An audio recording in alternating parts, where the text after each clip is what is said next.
Hello students, this is Gangesh. Students, today we are going to learn about how to use adjectives. So today we will read about the correct use of adjective, and you can see the name of the book. We are going to take the topic of this book, and that is Learn Well English Grammar and Composition. And you can see the class here, class 8th. This book is taught in class 8th. You can see the number of the chapter, that is 5th, and the topic, the correct use of adjectives. So first we are going to focus on these comparative adjectives. These are superior, inferior, senior, junior and prior. These comparative adjectives are always used as comparative degrees. ये जो comparative adjectives हैं वो कैसे use होते हैं? comparative degree की तरीके से, ठीक है? But they are followed by to instead of then.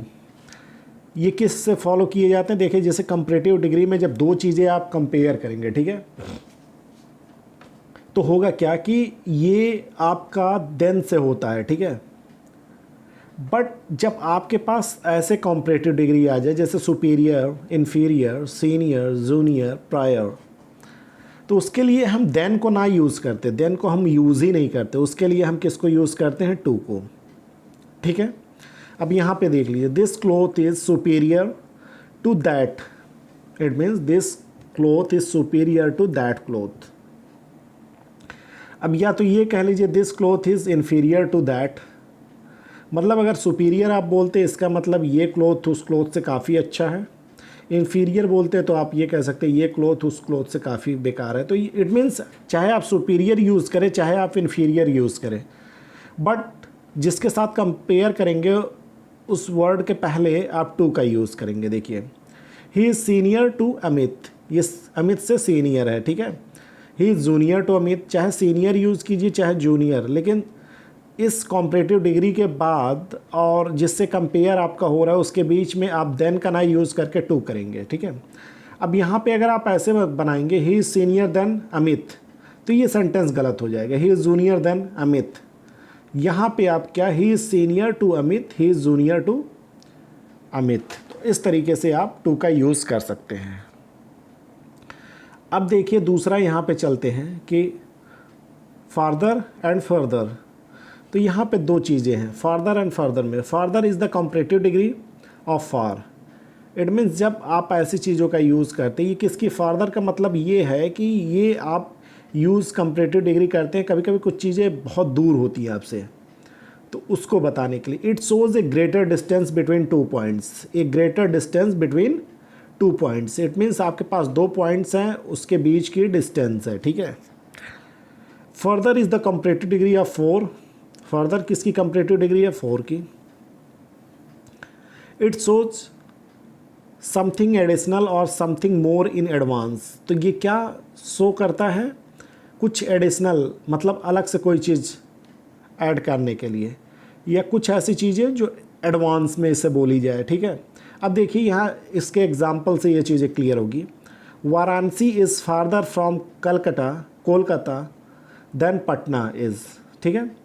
अब यहाँ पे आपने देखा वाराणसी इज़ फार्दर, मतलब Varanasi is farther from Kolkata, मतलब कोलकाता से वाराणसी दूर है. Than Patna, it means Patna नज़दीक है कोलकाता से, बट वाराणसी जो है वो ज़्यादा दूर है, ठीक है.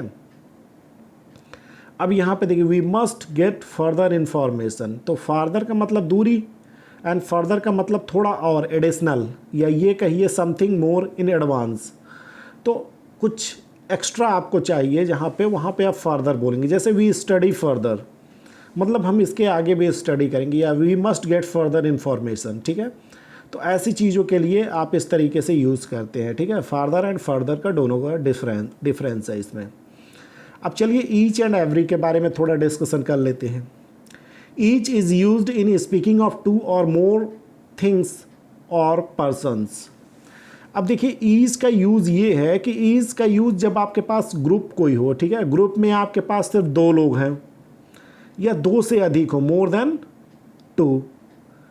तो दो से अधिक लोग हों या दो से अधिक कोई वस्तु हो आपके पास, थिंग्स हो, तो भी आप ईच का इस्तेमाल करते हैं. ध्यान रखिएगा कि दो लोग okay.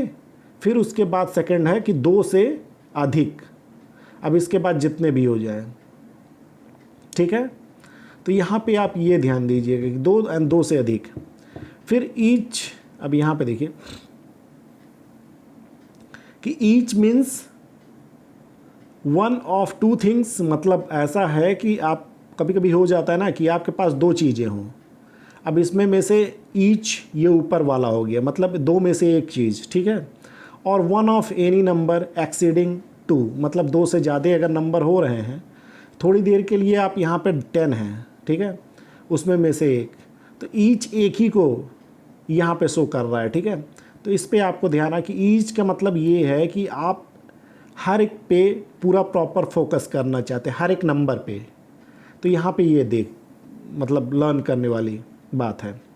Every is never use, देखिए every is used in speaking of more than 2 person और थिंग्स। देखिए ईच एंड एवरी में थोड़ा सा डिफरेंस है। ईच क्या होगा, 2 होगा, एंड क्या होगा, मोर देन 2।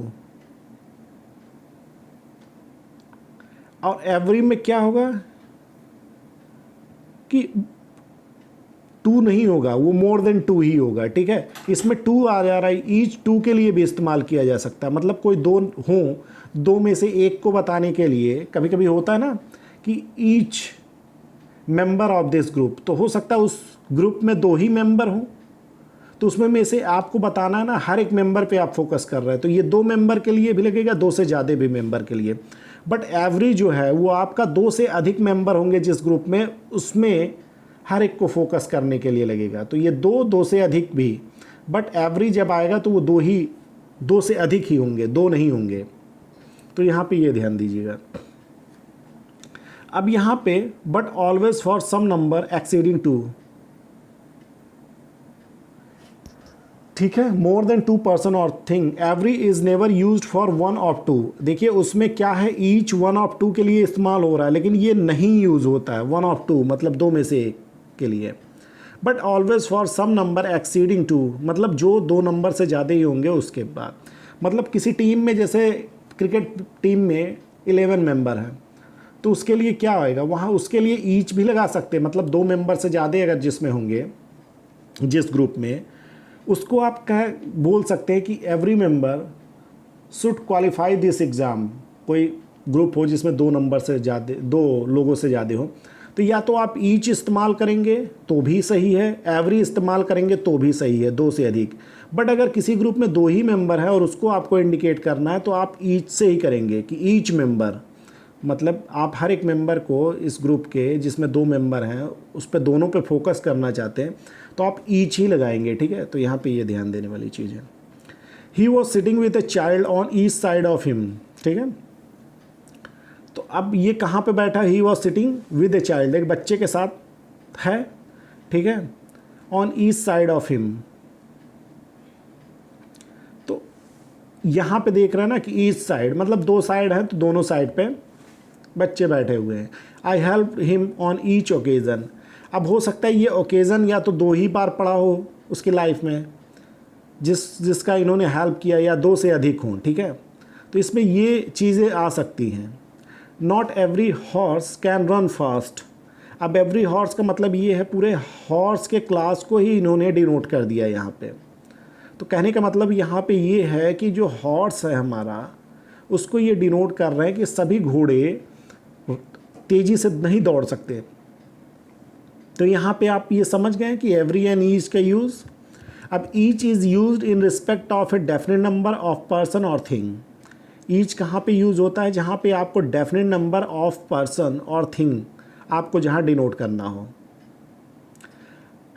अब यहाँ पे the attention is focused on the separate number of the group. मैंने कहा था ना कि जब आपके ग्रुप के हर एक मेंबर पे आप चाहते हैं कि अटेंटिवली आपके ग्रुप के सारे मेंबर उस पर फोकस आप करें, उन सारे मेंबर्स पे, तो आप उस ग्रुप के लिए ईच का इस्तेमाल करेंगे अगर 2 से अधिक हैं या 2 भी हैं।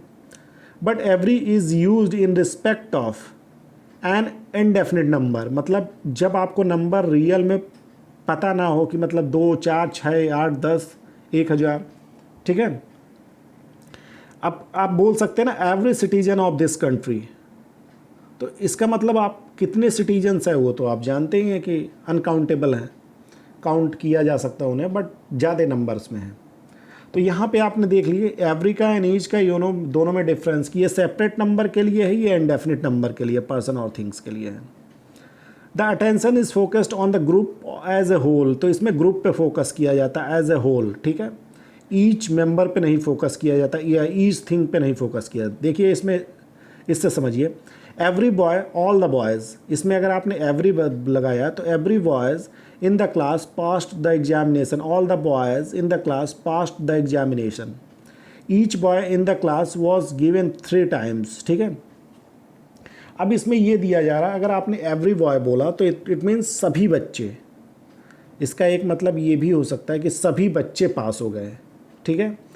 यहाँ पे each boy in the class मतलब ये फोकस करना चाह रहा है कि कोई भी बच्चा हो क्लास का, हर एक बच्चे को, इसमें सभी का आ रहा है सेंस, इसमें हर एक बच्चा आ रहा है, ठीक है। सभी पास हो गए लेकिन इसमें हर एक बच्चा, मतलब हर एक बच्चा पास हो गया। अगर इस तरीके से सेंटेंस में आपको सेंस डालना हो, मतलब ये फोकस करना हो कि हर एक बच्चा इंपॉर्टेंट है यहाँ और हर एक बच्चे की बात हो रही, तो ईच करिए।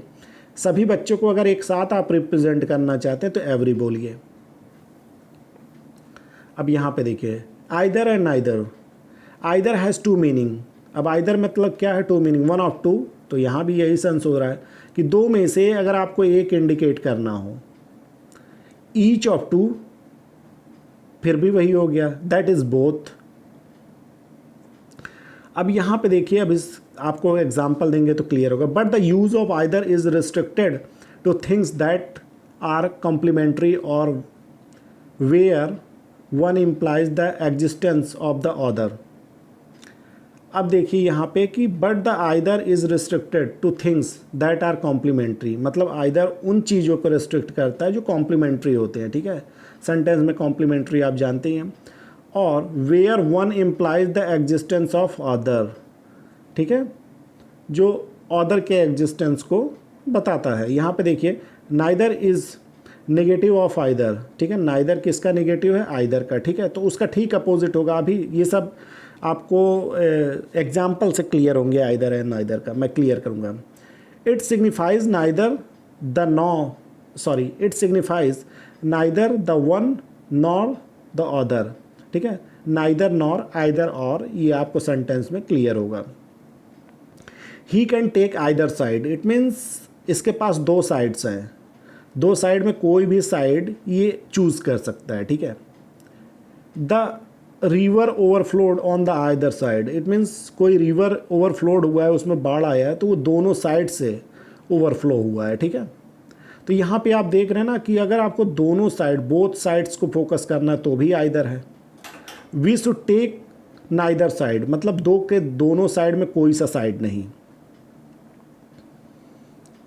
ही कैन टेक वन साइड और द अदर, मतलब इसका मतलब ये है ही टेक वन साइड और द अदर। इस सेंटेंस का मतलब ये है। The river overflowed on the both side, इस सेंटेंस का मतलब ये है कि आइदर साइड मतलब दोनों साइड से।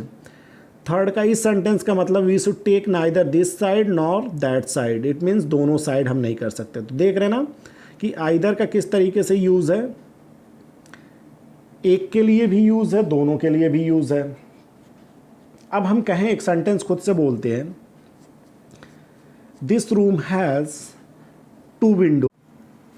इसमें एक और एग्जांपल हम देखते हैं। जैसे आपके पास 2 लोग हैं, ठीक है, 2 में से आपको एक को इंडिकेट करना है। ये तो आपने सेंटेंस लिख लिया, आइदर साइड मतलब both side, one side and the other. अब इसमें आइदर साइड यहाँ ओवरफ्लोड, यहाँ भी ऑन बोथ साइड। कभी कभी हम एक सेंटेंस बोलते हैं, ठीक है, चलिए देखिए कि आपके पास 2 लड़के हैं, जैसे थोड़ी देर के लिए रवि एंड रोहित। आपने बोला कि आइदर रवि और रोहित, आइदर रवि और Rohit will go to market, मतलब या तो रवि मार्केट जाएंगे या तो रोहित मार्केट जाएंगे, ठीक है। आपने बोला neither Ravi nor Rohit will go to market, it means ना रवि ही जाएंगे ना रोहित ही मार्केट जाएंगे, ठीक है। तो कहने का मतलब इसका भी सेंस सेम हुआ, ठीक है। चलिए आगे देखते हैं। अब इसमें each other one another, each other is used when two person और थिंग आर कंसर्न। जब दो लोगों की बात होती है तो ईच अदर लग करते हैं, ठीक है, यूज़ करते हैं। हमने कभी कभी एक आप स्लोगन्स टाइप का भी सुने होंगे, मेड फॉर ईच अदर, मतलब दो लोगों के लिए ये यूज़ होगा।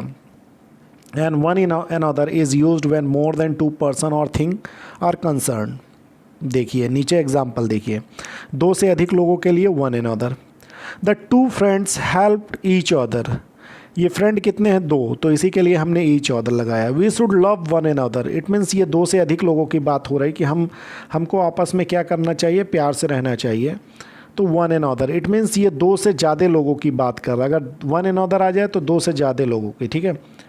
अब हम कहें they are fighting each other, it means दो लोग ही थे, वो आपस में फ़ाइट कर रहे थे। बट जब हम कह रहे हैं they are fighting one another, it means वो दो लोगों से ज़्यादा लोग फाइट कर रहे थे वहाँ पे, ठीक है। तो each other and one another का एग्जाम्पल क्लियर है। अब यहाँ पे देखिए preferable, this word has the force of a comparative, it is used in the comparative sense but is never use proceeded by more, ठीक है। Preferable आ जाए तो कभी भी उसके पहले हमें मोर रखने की ज़रूरत नहीं है, ठीक है। ऑलरेडी प्रीफरेबल यहाँ पे कॉम्परेटिव है, ठीक है, फोर्स ऑफ कॉम्परेटिव है, ये देखिए। और never proceeded by more, more से कभी प्रोसीड नहीं होगा। It takes it to instead of than का यूज़ ना हो के यहाँ भी टू ही लगेगा, तो preferable. Health is more preferable than riches. अब यहाँ पे ये देखिए कि हेल्थ वाले में ये सेंटेंस आपका रॉन्ग क्यों है, तो दो चीज़ें किया गया। एक तो पहले हमने मोर लगा दिया है, सेकंड में हमने देन का यूज़ कर दिया। देखिए सेंटेंस बनेगा कैसे, health is preferable to riches. अब इसमें ये देखा जा रहा है कि हेल्थ को फर्स्ट प्रेफरेंस दी गई है, ठीक है, बजाय वेल्थ के। अब यहाँ पे ये देखा गया है यहाँ पे कि इसका यूज़ किया हमने, मोर का नहीं यूज़ किया प्रेफरेबल के पहले, एंड देन प्रेफरेबल के बाद हमने टू का यूज़ कर दिया है, ठीक है। तो इससे ये क्लियर हो जाता है कि ये सेंटेंस सही। तो प्रेफरेबल जब वर्ड आ जाए तो आपको सेंटेंस इसी तरीके से बनाना है। Unique, extreme, chief, complete, perfect, ideal, universe, entire, this adjective represent the highest degree, ये हाईएस्ट डिग्री को रिप्रेजेंट करते हैं। So they can not be compared at all, तो उन्हें कंपेयर नहीं किया जा सकता, ठीक है। We cannot say he is my chiefest enemy, we should say he is my chief enemy, ठीक है। तो आप जान रहे हैं ना, तो ये क्या है, हाईएस्ट डिग्री है, ठीक है। तो इसमें इसी तरीके से हाईएस्ट डिग्री को कभी भी आप इसको सुपरलेटिव फॉर्म में, उस फॉर्म में नहीं बोल पाएंगे, ठीक है। चीफ एनमी इस तरीके से बोल सकते हैं, चीफेस्ट ईएसटी वाला फॉर्मूला इसमें नहीं होगा, ठीक है। अब यहाँ पे this and that are followed by singular noun, this and that कैसे फॉलो होते हैं, सिंगुलर नाउन के द्वारा। मतलब दिस एंड दैट ये सिंगुलर हैं, दिस का प्लूरल दीज होगा एंड दैट का प्लूरल दोज होगा, are followed by plural nouns. ये कौन से नाउन्स को फॉलो करते हैं, प्लूरल नाउन्स को। Mistakes are often made by using these and those with singular noun, ठीक है। मिस्टेक्स कैसे फॉलो होते हैं, mistake are often made, mistake ज़्यादातर मिस्टेक ऐसे होते हैं कि these and those with singular noun के साथ जब फॉलो करना होता है। देखिए आगे एग्जाम्पल से समझते हैं। I don't like these kind of people, ठीक है। तो यहाँ पे क्या हुआ कि आपने मिस्टेक कर दी, we should use this instead of these, ठीक है, दिस काइंड ऑफ पीपल। अब यहाँ पे तो देख रहे हैं कि हमें एक पीपल के किसी को बताना है कि मैं इस तरीके के लोगों को नहीं पसंद करता हूँ, I don't like those sort of people.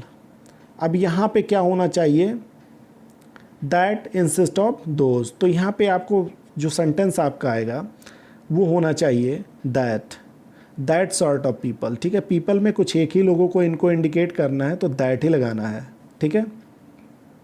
It means आप ये जान लीजिए कि दिस का प्लूरल दीज एंड दैट का प्लूरल दोज, ठीक है। अब आगे आप देखिए, interior, exterior, major, minor, ulterior, ठीक है। These comparative that end in or have no positive and superlative degree, जो जिसका एंड ओ आर लास्ट में लग के हो रहा है उनकी कोई पॉजिटिव एंड सुपरलेटिव डिग्री नहीं है। They have lost there comparative force, इन्होंने अपने कंपैरेटिव फोर्स को क्या किया है, ख़त्म कर दिया है, ठीक है। And are now used as a positive adjective, ये पॉजिटिव एडजेक्टिव के तरीके से यूज होते हैं। Interior, exterior, major, minor, ulterior. अब देखिए, the interior wall of the house is made of wood, ठीक है। ये किसके लिए बने हुए हैं, किससे बने हुए, वुड से बने हुए हैं। तो आपने देख लीजिए कि इंटीरियर लगाने के बाद हम किस तरीके से, ये पॉजिटिव नहीं, ये सुपरलेटिव नहीं है, ये आपको इसी तरीके से आपको यूज़ करना है पॉजिटिव एडजेक्टिव के तरीके से, कि किसी वॉल का जो सबसे लास्ट वाला इंटीरियर वाला वॉल है उसके बारे में बात हो रही है। It is fact of minor importance, ये माइनर इम्पोर्टेंस की बात है, ठीक है, सबसे माइनर। तो माइनर का समझ रहे ना, माइनर को इसी तरीके से आप यूज़ करेंगे। इसका ये नहीं होता है कि आप कोई पॉजिटिव या सुपरलेटिव कोई इस तरीके की डिग्री आप करें, ठीक है। ये पॉजिटिव एडजेक्टिव के तरीके से ही यूज़ होगा, ठीक, नॉर्मल तरीके से। अब चलिए आगे देख लेते हैं कि former, latter, inner, outer, utter, elder, this comparative that end E R, O R से वो एंड होता था, ये ई आर से एंड है, have lost their comparative force and are now used as positive adjective, ये अपने कंपरेटिव फोर्स ख़त्म कर चुके हैं और किस तरीके से, पॉजिटिव एडजेक्टिव के तरीके से ही यूज़ होते हैं और कभी भी ये फॉलोड नहीं होते देन से, ठीक है। ही इज़ एन अटर फूल, ठीक है, किस तरीके का फूल है, अटर टाइप का, मतलब बहुत ज़्यादा। One of the two brothers, of the two brothers, दो ब्रदर्स में से जो एक ब्रदर है उसका नाम है जैक, तो वो सबसे बड़ा है, एल्डर, ठीक है। तो ये एल्डर ऐसे ही यूज़ होंगे, इसमें कोई कंपैरेटिव नहीं है, ये पॉजिटिव एडजेक्टिव की तरीके से ही यूज़ होंगे। तो आप देखिए कौन से वर्ड पॉजिटिव एडजेक्टिव के तरीके से यूज़ होंगे, फॉर्मल, लेटर, इनर, आउटर, अटर, एल्डर, ठीक है। चलिए इसे रीड कीजिएगा, फिर भी कोई चीज़ अगर ना समझ में आए तो ज़रूर शेयर कीजिएगा। Thank you.